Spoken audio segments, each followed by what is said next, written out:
Hello student, आप सभी का स्वागत है हमारे यूट्यूब चैनल सेलेक्टपुर ऑफिशियल में। आज की क्लास होने वाली है स्टैटिक जीके की। इसमें 1500 प्लस बहुत ही इंपॉर्टेंट क्वेश्चन हम करवाने वाले हैं। इस सीरीज का नाम है तबाही सीरीज। आपका चाहे सीआरपीएफ का एग्जाम हो, एसएससी का हो, स्टेट पुलिस का हो, रेलवे का हो, यानी कि कौन सा भी आपका गवर्नमेंट एग्जाम हो, उसके लिए आप पढ़ सकते हैं। बहुत ही इंपॉर्टेंट है। यहाँ से 70% क्वेश्चन फंसने के चांस हैं। ठीक है, इस वीडियो को हम स्टार्ट करते हैं।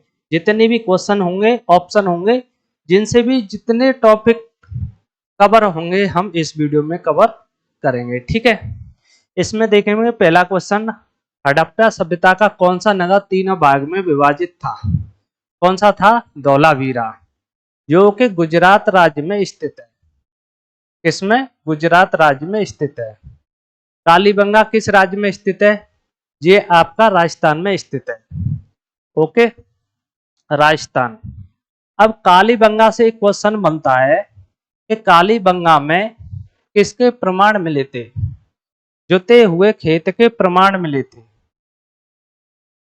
जुते हुए खेत के प्रमाण मिले थे। ठीक है, ओके। लोथल, लोथल कहां पर स्थित है? गुजरात में स्थित है।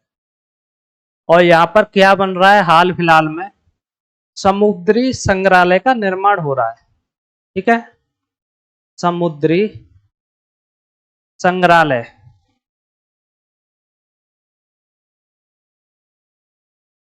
एक जगह और है, उसका नाम लिखेंगे चनहूदड़ो। यहां पर किसके प्रमाण मिलते हैं? मन के, मन के बनाने कारखाने के प्रमाण मिलते हैं। ये भी बहुत इंपॉर्टेंट क्वेश्चन है। ठीक है, ओके। अब चलते हैं नेक्स्ट क्वेश्चन की तरफ। नेक्स्ट क्वेश्चन है, सिंधु घाटी सभ्यता थी, जो हमारी सिंधु घाटी सभ्यता थी वो कांस्य युगीन सभ्यता थी। तो ऑप्शन नंबर सी सही हो जाएगा। ओके, जो कांसा बनता है, यहां से और क्वेश्चन बनते हैं। आपका एक कांसा हो गया, ठीक है, एक पीतल हो गया। चलता फटता जो एग्जामिनर है यहां से क्वेश्चन पूछ लेता। कांसा दो मिश्र धातु का बना होता है। किस किस का बना होता है? तांबा और आपका टिन। इसको कॉपर बोलते हैं और इसको एसएन बोलते हैं। पीतल हमारा किससे बना होता है? तांबे से और जिंक से। Okay, Cu plus Zn। यहां से भी क्वेश्चन बन जाते हैं। ओके, अब चलते हैं नेक्स्ट क्वेश्चन की तरफ। हमारा नेक्स्ट क्वेश्चन है, मूल संविधान में कितने मौलिक कर्तव्य थे? हमारा जब मूल संविधान बनकर तैयार हुआ था तब हमारे कितने मौलिक कर्तव्य थे? इसका ऑप्शन हो जाएगा एक भी नहीं था। जब हमारा मूल संविधान बनकर तैयार हुआ था तो एक भी मौलिक कर्तव्य नहीं था। फिलहाल में कितने? फिलहाल में 11 है। ठीक है, तो पहले 10 मौलिक कर्तव्य को जोड़ा गया था। ठीक है, 42वें संविधान संशोधन में, 42वें संविधान संशोधन में जोड़े गए थे। ठीक है, कब हुआ था ये? 1976 को हुआ था। ओके, 42वें संविधान संशोधन में 1976 में कितने मौलिक कर्तव्य जोड़े गए थे? 10। और किस अनुच्छेद में जोड़े गए थे? अनुच्छेद भी पूछ लेता है यहां से। 51 क में जोड़े गए थे। ओके, जो हमारा 11वां मौलिक कर्तव्य था वो कब जोड़ा गया था?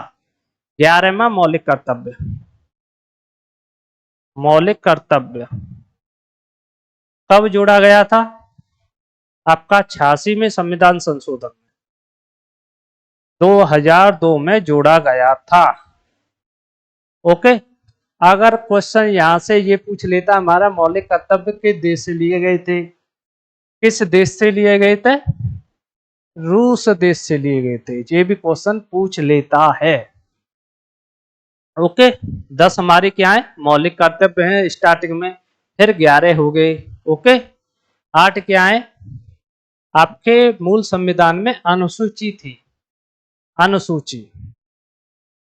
अगर हम वर्तमान की बात करें, वर्तमान की अगर हम बात करें तो 12 अनुसूची हैं, ये भी आपको याद रखना है। ओके,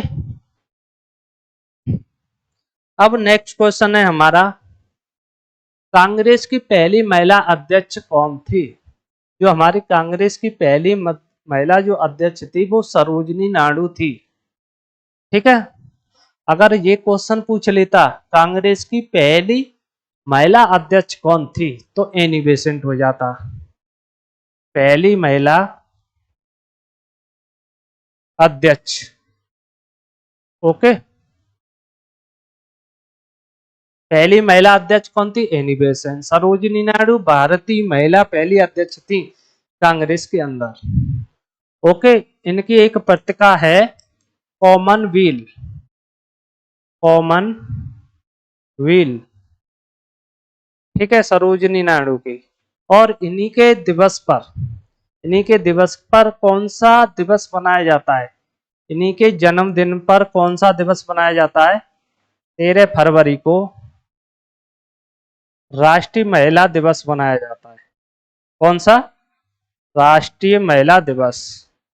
ओके, महिला दिवस बनाया जाता है, ये भी क्वेश्चन बहुत बार पूछा गया है। और सरोजिनी नायडू भारत की पहली राज्यपाल भी थी। ठीक है, भारत की पहली राज्यपाल, इसको भी मैं लिख देता हूं, भारत की पहली राज्यपाल थी, राज्यपाल थी। ओके, ये भी आपको याद रखना है। ठीक है, एनी बेसेंट का एक पत्रिका थी न्यू इंडिया, आपको पता होगी। ओके, और सरोजिनी नायडू को कांग्रेस की जो पहली महिला अध्यक्ष थी भारतीय, वो किस अधिवेशन में बनी थी?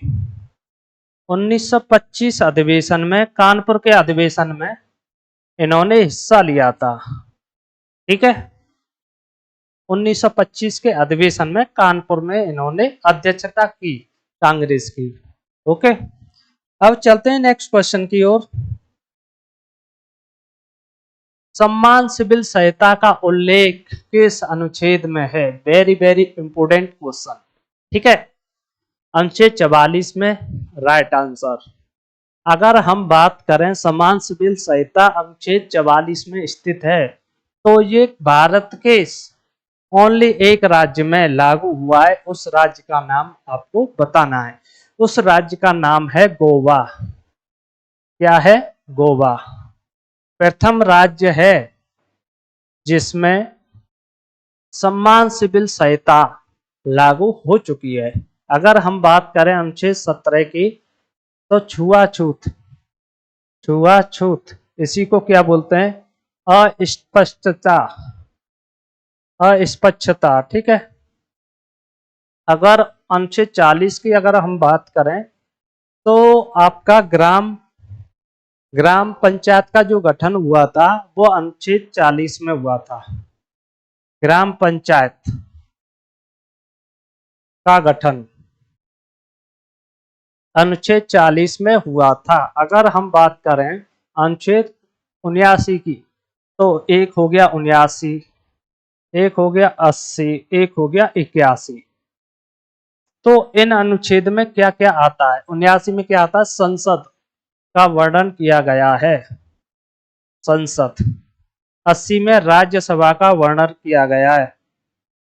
ओके, अगर बात करें हम 81 की, तो इसमें लोकसभा का वर्णन किया गया है।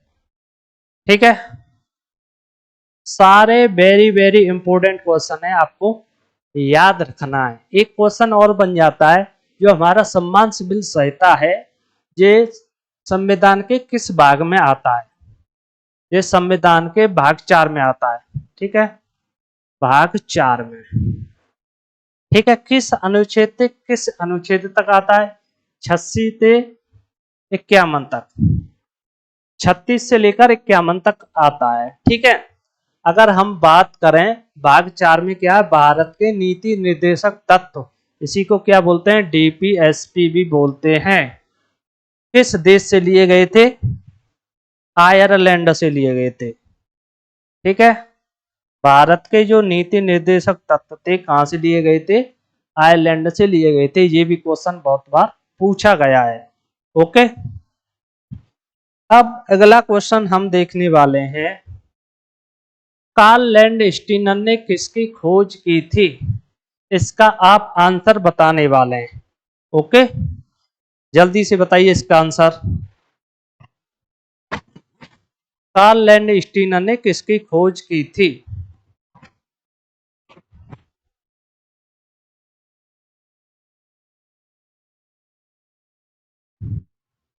किसकी खोज की थी, रक्त समूह की खोज की थी, blood group. Okay, blood group. हमारे ब्लड ग्रुप कितने टाइप के होते हैं, 4 टाइप के होते हैं। कौन कौन से आप लोग देखेंगे, ब्लड ए ग्रुप होता है, बी होता है, ओ होता है, ए बी होता है, ओ नेगेटिव होता है, ए बी पॉजिटिव होता है। ठीक है, यहां से और क्वेश्चन बनता है बहुत ही इंपोर्टेंट, हमारा सर्वदाता, सर्वदाता कौन सा ब्लड ग्रुप है, तो ओ नेगेटिव बोलेंगे, न के ओ पॉजिटिव। ठीक है, अगर कहेंगे हम सर्वग्राही, जो सबसे खून ले सकता है, ब्लड ले सकता है, वो होता है ए बी पॉजिटिव, और सबको दे सकता है ओ नेगेटिव होता है। ओके, अगर हम बात करें आनुवांशिकता के नियम, इसकी जो खोज की थी किसने दिए थे, मेंडल ने दिए थे। ठीक है, जीवित कोशिका की जो खोज की थी वो की थी ल्यूवेन हॉक ने, ल्यूवेन हॉक ने इसकी खोज की थी। ठीक है, रक्त परिसंचरण तंत्र, यानी कि हमारे शरीर में रक्त का प्रवाह पूरे शरीर में फैलता है, इसकी खोज किसने की थी, विलियम हार्वे ने की थी। ठीक है, विलियम हार्वे ने की थी। एक और होता है आरएच फैक्टर, आपने देखा होगा आरएच फैक्टर पाया जाता है, आरएच फैक्टर। इसकी खोज 2 लोगों ने की थी, एक तो बीनर ने की थी, ठीक है, और एक लैंड स्टीनर ने की थी, लैंड स्टीनर। ठीक है, ये वाला लैंड स्टीनर नहीं है, ठीक है, ये अलग है, और ये वाला दूसरा है। ठीक है, किसमें की थी, रीसस बंदर के अंदर की थी। ठीक है, रीसस बंदर।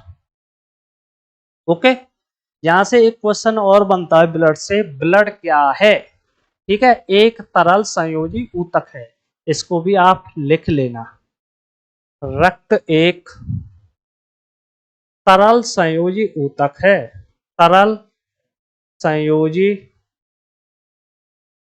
ऊतक है। इसका जो पीएच मान होता है वो 7.4 होता है। ओके, जो पीएच मान की जो खोज की थी वो सोरेनसन ने की थी, किसने, सोरेनसन ने की थी।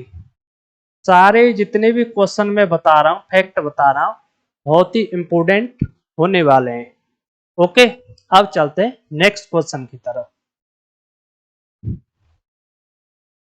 अब क्वेश्चन है, सत्यमेव जयते का संबंध उल्लेख कहां पर किया गया है, कहां पर किया गया है, मुंडकोपनिषद में किया गया है।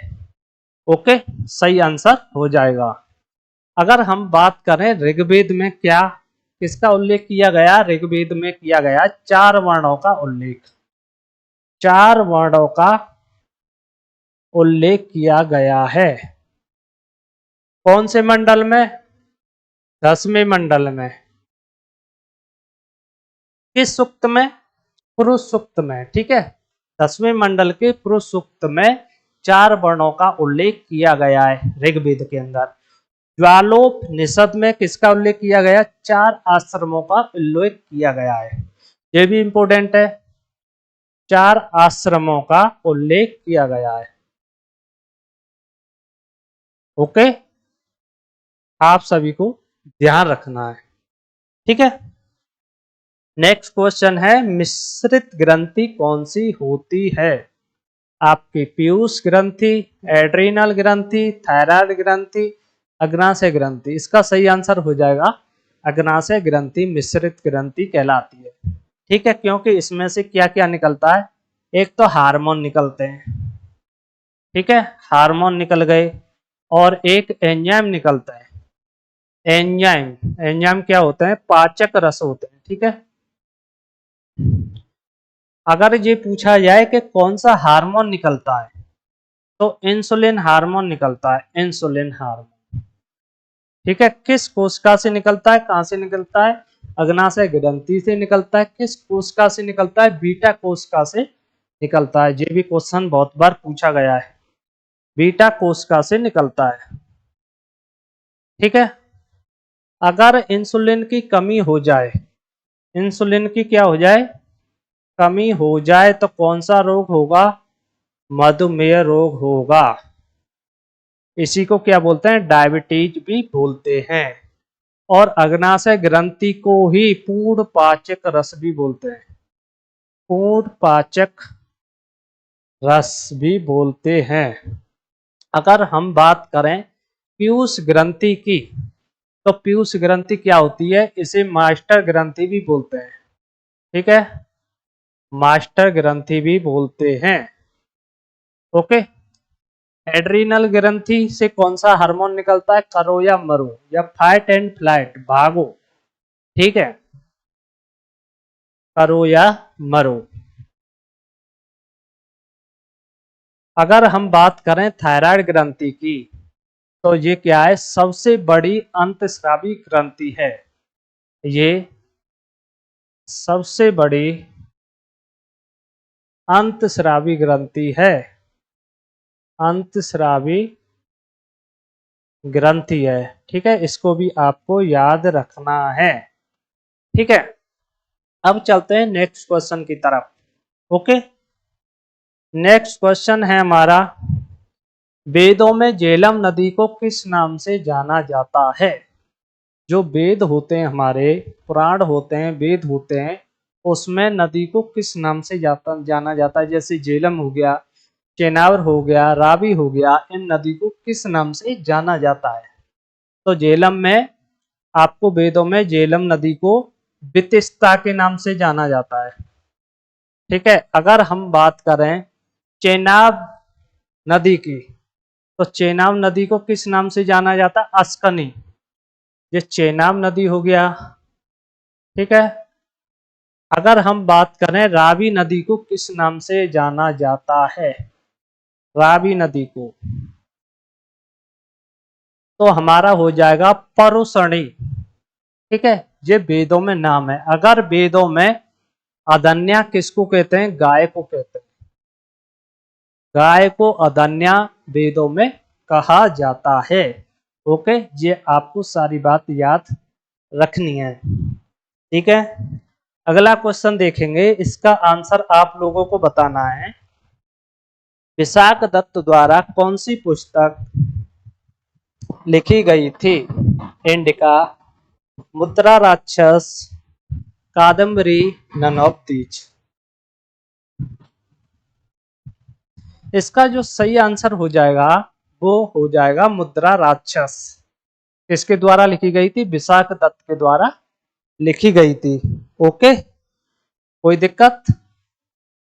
अगर हम बात करें इंडिया पुस्तक की, तो किसके द्वारा लिखी गई थी, मेगस्थनीज के द्वारा लिखी गई थी, मेगस्थनीज के द्वारा लिखी गई थी। अगर हम बात करें कादम्बरी की, तो ये किसके द्वारा लिखी गई थी, बाण भट्ट के द्वारा लिखी गई थी, बाण भट्ट के द्वारा लिखी गई थी। एक और पुस्तक है मृच्छ कटिकम, कटिकम, ये किसके द्वारा लिखी गई थी, ये लिखी गई थी शूद्रक के द्वारा। ठीक है, शूद्रक के द्वारा लिखी गई थी। ओके, यहां तक आपको याद रखना है। ठीक है, अब अगला क्वेश्चन हम देखने वाले हैं, धम्म चक्र परिवर्तन का संबंध किससे है। सबसे पहले सुनेंगे, महावीर स्वामी का जो पहला उपदेश था, महावीर स्वामी का जो पहला उपदेश था वो कहाँ पर दिया गया था? वो सारनाथ के अंदर दिया गया था, उत्तर प्रदेश के अंदर एक सारनाथ स्थान है, वहां पर दिया गया था। जो पहले ही उपदेश को क्या बोलते हैं? धम्म चक्र प्रवर्तन। ठीक है, धम्म चक्र प्रवर्तन बोलते हैं। ओके, अगर क्वेश्चन पूछ ले सबसे ज्यादा जो उपदेश दिए थे महावीर स्वामी ने वो कहां पर दिए गए थे? श्रावस्ती के अंदर दिए गए थे। ठीक है, ये भी क्वेश्चन बहुत बार पूछा गया है। इसका जो आंसर हो जाएगा सारनाथ हो जाएगा। अगर हम बात करें महावीर स्वामी का जो जन्म हुआ था वो कहां पर हुआ था? लुम्बिनी में हुआ था। ठीक है, ज्ञान की प्राप्ति कहां पर हुई थी? बोध गया में हुई थी। और कुशीनगर में क्या हुआ था? महापरिनिर्वाण हुआ था इनका। ठीक है, महापरिनिर्वाण हुआ था। ओके, अब चलते हैं हम अगले क्वेश्चन की तरफ। ठीक है, हमारा अगला क्वेश्चन है पहले जैन तीर्थक कौन थे? सबसे पहले हम देखने वाले हैं, देखिए इस तवाई सीरीज का जो हमारा उद्देश्य है केवल हर टॉपिक से हमारा क्वेश्चन उठाना है और उसमें डिटेल से जितने भी इंपॉर्टेंट क्वेश्चन है सभी को यहाँ पर एक्सप्लेन कराना है। ठीक है, यही हमारा मतलब है तवाई सीरीज लाने का। ओके, पहले जैन तीर्थक कौन थे? सबसे पहले देखेंगे जैन तीर्थक कितने हैं अब तक। कितने? 24 हैं। ठीक है, पहले जो जैन तीर्थक थे वो कौन थे? पहले जो जैन तीर्थक थे वो ऋषभदेव थे। ठीक है, ऋषभदेव थे। ओके, और इनका दूसरा नाम क्या है? इनका दूसरा नाम है आदिनाथ। ठीक है, आपको कंफ्यूज नहीं होना है। ठीक है, अगर हम बात करें 23वें तीर्थक की, 23वें तीर्थक था पारनाथ, पारसनाथ। ओके, और 24वां जो तीर्थक था वो था आपका महावीर स्वामी, महावीर स्वामी। और इसको ही हम अंतिम भी बोल सकते हैं। ओके, तो पहले जैन तीर्थक कौन थे? ऋषभदेव थे। अगर अंतिम पूछे तो महावीर स्वामी थे, या 24वां पूछे तब भी महावीर स्वामी ऑप्शन होगा। ठीक है, अगर यहाँ से एक क्वेश्चन और बनता है जो त्रिदर्शन है वो किससे संबंधित है? त्रिदर्शन, देखिए त्रिदर्शन यहाँ से भी क्वेश्चन पूछ लेता है। आपका त्रिदर्शन हो गया। ठीक है, किससे संबंधित है? जैन धर्म से संबंधित है। कितने? 3 हैं। लिखेंगे सम्यक दर्शन, दूसरा है आपका सम्यक ज्ञान, और तीसरा है सम्यक चरित्र, सम्यक चरित्र। ठीक है, अगर आपको हमारी वीडियो अच्छी लग रही हो, क्लास अच्छी लग रही हो तो इस वीडियो को लाइक करें, चैनल को सब्सक्राइब करें। चलते हैं नेक्स्ट क्वेश्चन की